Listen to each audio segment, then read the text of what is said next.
It's time to sit back, relax, and listen to Conversations with Joan. Conversations with Joan will inspire, motivate, and empower you. Live your best life now. Listen, learn, think, and decide. And now, here's your host, Joan Herman. Welcome to Change Your Attitude, Change Your Life's Conversations with Joan. I'm Joan Herman. Thanks for tuning in. Conversations with Joan focuses on topics that are important to your life, from health and wellness to professional development to personal well-being. Change makers join me to share their insights, tips, and strategies so you can thrive and live your best life now. Thank you for taking time for yourself, and thank you for letting us be a part of your life. Now, let's start talking. Many of us have a fantasy of what a relationship is supposed to be. We have expectations for an ideal union. But according to today's guest, Dr. Carla Marie Manly, dating isn't about being perfect or catching the perfect partner. It's all about creating compassionate self-awareness and stronger self-esteem. She contends that self-discovery is key to a healthy relationship. Dr. Manly is a clinical psychologist and wellness expert who specializes in the treatment of anxiety, depression, trauma, and relationship issues. She is the author of the new book, Date Smart, Transform Your Relationships and Love Fearlessly. Welcome, Dr. Manly. Thank you so much for joining us. Thank you for having me. It's such a pleasure to be here. So, Dr. Manly, people want to find and experience love. We want to be in the right relationship with the right person. But for some of us, no matter how hard we try, we just can't seem to make that happen. What do you believe are the biggest mistakes that people make when dating? Such a good question and cuts right to the heart of things, Joan. I believe that when we're dating, the biggest mistake we make is not knowing what we want from a relationship and what we have to offer in a relationship. That twofold lack of awareness, and I really believe they have to be there together. Knowing what you want from yourself, what you have to give, and knowing what you want from another person. So if you start from that platform of self-awareness about what your needs are and what you bring, and being really honest with yourself about that, and then moving out into the dating world with that sense of this is who I am, this is what I have to offer, I am a good person, and then being able to say to other people, please tell me about you and what you have to offer me, or, somebody you are dating, and then looking for that match. And so often we go out into the dating world, and because of our wounds and our hurts and our hopes for romance, we take whatever comes our way. Going along with what you said, a lot of people that I know that are out there dating, they don't really think about what they want. They're so busy trying to please this other person and win this other person over that I'm not sure they're even building something that's on solid footing. Absolutely. And I think so much of that comes from self-esteem issues where people do not do the work to know their value, and also to make friends with their imperfections. And so for many people, they go out and they're either in very people-pleasing mode, and they will do anything to feel liked and valued, which is really understandable because we all want and need to feel loved. And then we have, another segment of people who will, they're the charlatans of the dating world, where they will say and do anything in order to get somebody into their sphere. And so that realm, the manipulators, they tend to make dating much more complicated because they have their own set of wounds. And that's where a lot of the dating behaviors that are unhealthy come from, when you get these two groups intermixing and you have somebody who's wounded saying, I love me, please love me, please love me. And then somebody else who's coming in who's wounded in a different way and takes advantage of people. Or somebody who's simply, another segment of people who are simply not self-aware. And they go out into the world in very trusting ways and don't realize that there are all of these people who are not their emotional intelligence isn't very high, so to speak. Mm-hmm. And so I think we don't expect the dating world to be that complicated, but it is. Well, and you're right. Everything does begin with the way you see yourself. And it wasn't until I was in middle age that I realized in my own life, because I was lacking in self-esteem, that I spent so much of my time in romantic and even friendship relationships, always feeling like I needed to do something for the other person so they would love me. And it took me a lot of years to realize that pattern of the way I was showing up in relationships. Absolutely. And that's such the heart of my work. And a big piece of Date Smart is really normalizing that we all, or the vast majority of us, want to be loved. We want to be loved. We want to be safe. It's hardwired into us from before we were born. And so it's important not to be unkind to yourself or beat up on yourself for wanting that. Instead, capitalize on that need, capitalize on that urge, and first turn it inward. And again, I really work on help give people this information in Date Smart, as well as exercises to help them do some self-exploration so that they can fall in love with themselves, fall in love with the parts of them that they like, that they love, heal the parts of themselves that might not be so strong, accept their imperfections, and thus, get this, Joan, when you really like yourself with all of your imperfections, because I'm working on me. I might never get there. I might always be evolving, which, I'm part of that club that knows I will never get there, wherever there is.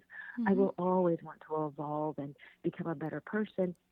And that if we're dating with the intention of having a long-term relationship, which is different. Date Smart's not about creating hookups. Anyone can do hookups. I don't believe in most cases that hookups or doing a lifetime of hookups is necessarily the most beneficial for one's mental health. But, aside from that, Date Smart is about dating in ways that will help you form healthy relationships. And where it starts from, again, of course, is growing your self-esteem and then requiring friendships. That if someone you're dating is not treating you as a friend, that you will not have the foundation for a healthy relationship. If someone you're dating is not treating you with kindness, compassion, and respect, they're not building the genuine friendship that will be necessary for a healthy romantic relationship. And that goes back to understanding who you are and valuing yourself, because when you respect yourself and you love yourself, you will not tolerate that disrespect from someone else. Absolutely, and I love how you said that. When you respect yourself, you will not tolerate disrespect from someone else. And I love that you said that, because it's the essence of my work. That it's so hard because of our programming, because of the way we are raised. For many women and men, we are raised to be nurturers, to give unconditional love. And sometimes, as a result, we become people pleasers or doormats or take abuse. And there is so much work in learning to stand up for yourself, to have solid boundaries. It's a lot of work. And I really want your listeners to appreciate that if you are somebody who's always been a people pleaser, who's allowed people to disrespect you because what you learned or what you believed was the right thing to do, you don't need to accept that any longer, that the journey in learning to grow inner strength is not necessarily easy, but it's so worth it, because when you demand that others treat you with respect, you are treating yourself with respect, and you are growing self-esteem simply by doing that. And some listeners might be saying, oh, but I don't want to be a rude, aggressive person. It's not about being rude or aggressive. In fact, it's about standing up for yourself with courage, dignity, and respect. Because on the other hand, there are so many people in the dating world, in the relationship world, who feel very entitled, who are bullies or abusers, or, learn from their own parents that, a man can steamroll a woman, or the person with the most money gets the most power.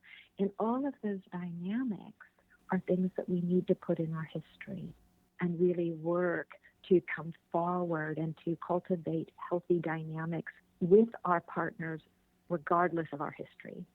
To take our histories, use what worked for us or our parents, and bring more of that into our lives, and then notice what isn't working, what we might have inherited, and if it's not healthy, do away with it and allow less of that to be in our lives.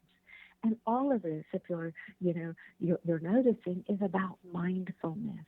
It's about dating with intention. It's about forming relationships with intention.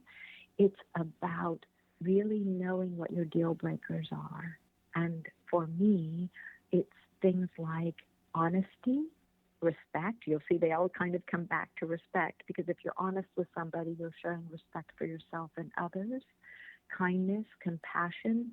And one of my favorite quotes from Date Smart is this: honesty matters as much as oxygen. I don't know about you, but I can't breathe in a relationship where honesty is lacking. Honesty lets us feel safe and respected. Honesty is not an option, it's a must. I know a lot of people who go from relationship to relationship, never taking the time to do the work that you're describing. Is it ever a good time for us to just take a time out from dating and just work on ourselves? Is that usually a good thing to do from time to time? Oh, Joan, such a good point. Absolutely. There are some people, as you said, people go from relationship, some people go from relationship to relationship without looking at their patterns, without pausing. And that is a piece that I really hit in Date Smart at the very beginning, that there are times that it's absolutely not just okay, but appropriate to take a time out from dating. Now, somebody might take a time out from dating for a year or 2 years or 5 years and say, oh, I took a time out from dating. But if you're not working on your patterns, if you're not doing true self-work, you're going to just jump right back into the dating game the same way you did before. So if somebody wants to take a time out, and I recommend, timeouts, use that time out to really engage in mindful self-work, whether it's with a psychotherapist or doing bibliotherapy, such as working with Date Smart or some other type of self-growth book, working with a group. But we do not change in healthy ways unless we pause to look at our past relationships, our past patterns from childhood forward, and really dive into, without judgment, without blame. It's not really about the people, right?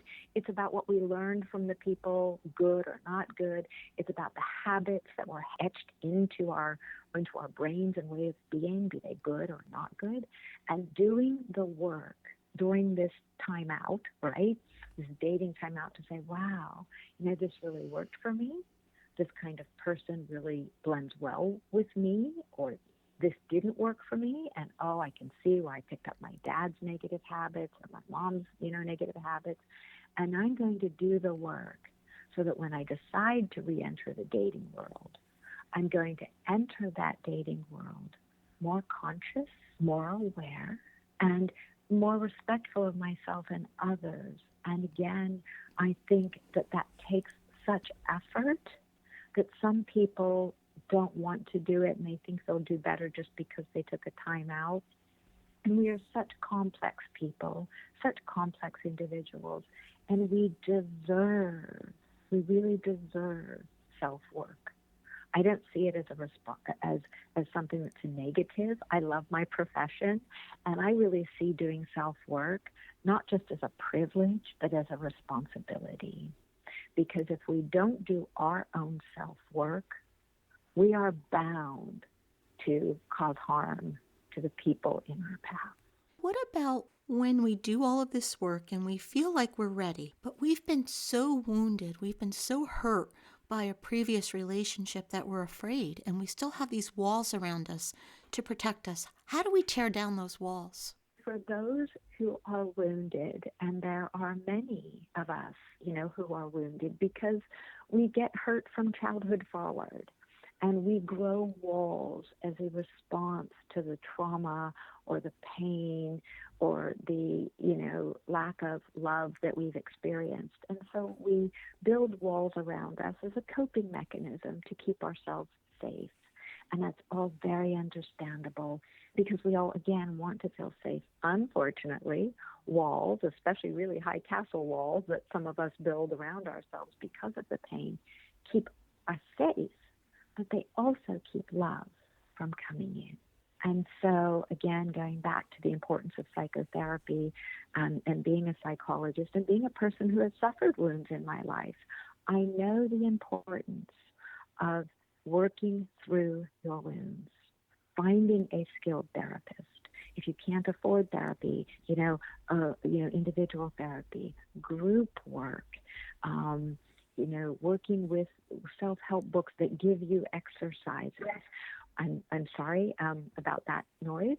So I really think that it is so important to really be able to do your work so that you can get the love that you deserve, so that you can get the love that you want, and so that you can leave your wounds behind you. They will always be there as scars, right? But our scars are different from our wounds. Our scars allow us to move forward in life and say, oh, this happened to me, and I learned from it. And yes, there's this little mark on my arm or this mark on my soul from this experience, but it's healed now. And so it's more black and white. It's not controlling me. And so, yes, life wounds us, relationship wounds us. Betrayal, one of the biggest relationship wounds, is so difficult to move through. But you can do it. I've done it. You can do it. I'm speaking to those who have been wounded. And why? Because you deserve it. You deserve to have your wounds tended to, so that when you are ready for a relationship, that you move out into that world, maybe with some trepidation, some natural fear, some natural anxiety. Of course, that makes sense, that you will have your fears, but work through them consciously. And I do this a lot with my clients who are re-entering the dating world after terrible betrayals of all sorts. And I help them grow their self-confidence, which is different from their self-esteem. I also help them grow their self-esteem. And then I help them mindfully step back into the dating world so that they can also learn to notice red flags that arise and really pay attention to the red flags and distinguish between real red flags and their own wounds percolating back up sometimes. And so as they learn how to do that walk into the dating world, into the world of romantic relationships with awareness, knowing that they might still have some wounds that aren't fully healed, but using those wounds as messengers, like a feedback loop.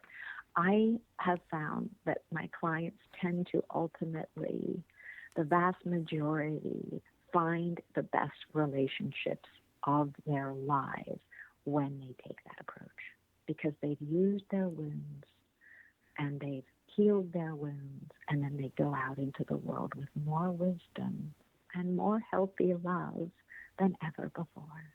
The book is Date Smart, Transform Your Relationships and Love Fearlessly. If you'd like to get more information about Dr. Manly and her work, you can visit drcarlamanly.com. That's drcarlamanly.com. Dr. Manly, in our final moments, what's the takeaway? What would you like to leave our listeners with?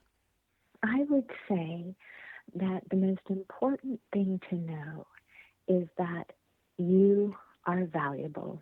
And as you date, know that, hold on to that, hold on to your standards, and really trust that when you hold on to your standards and you respect yourself and love yourself, you will ultimately find a partner who values you, who sees your light, and will help you become your best selves within the relationship and outside of the relationship. And you deserve that. Dr. Manly, thank you so much for joining us. It has been such a pleasure having you here with us today. Thank you so much for having me. I really enjoy my time with you, and I really hope that your readers feel comforted and filled with hope and joy as a result of listening to our talk today. Thank you for joining us. I hope you found the show informative. At Change Your Attitude, Change Your Life, we believe that knowledge is power. Take what you've learned, apply it, and live your best life now. Remember that the information provided is the opinion of our guest and should never replace the advice of a professional who knows your personal situation. If you'd like more information, visit our website, cyacyl.com. That stands for Change Your Attitude, Change Your Life. While on our site, listen to past shows on demand, read the digital magazine, sign up for our mailing list, and be sure to follow the show on social media. Until next time, this is Joan Herman. Thanks for tuning in.